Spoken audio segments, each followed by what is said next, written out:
你隋朝是日落之处的天子，我日本则是日出之处的天子。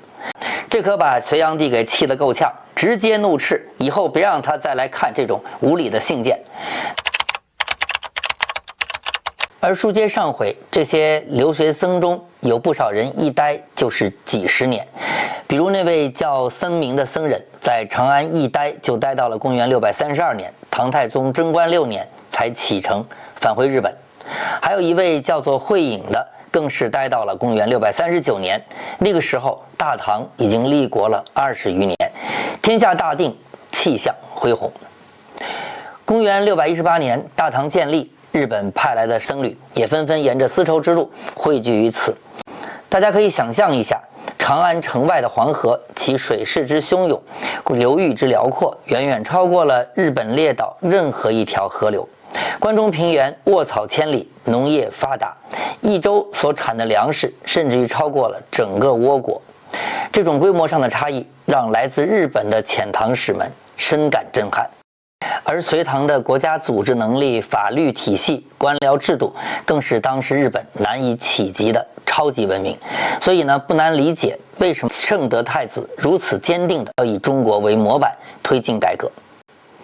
圣德太子是日本推古时期的摄政，他面对最大的难题就是地方豪族的势力庞大，天皇大权的旁落。于是，在公元604年，他推出了冠位12阶制度，打破氏族世袭，改以能力授官，并模仿中国的朝服制度，用不同颜色的冠帽区分官阶，远远一看就知道谁的官职高，谁的权力大。他还效仿中国实行户籍登记，用于征税征兵，甚至打破常规，任用僧侣担任官职，这其中不少都是曾经入隋求学回来的海归僧人。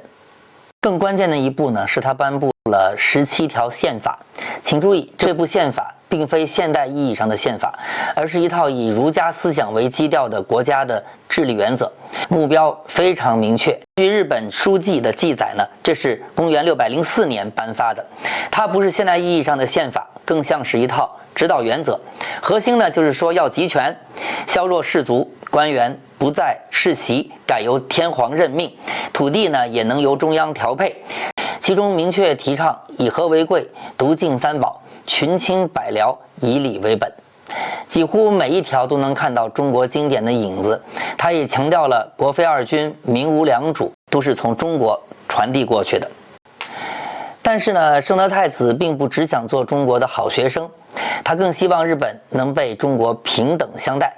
他在给隋炀帝的国书中写道：“日出处，天子制书曰：莫触天子无恙。”这句话看似礼貌，实则暗藏讥讽。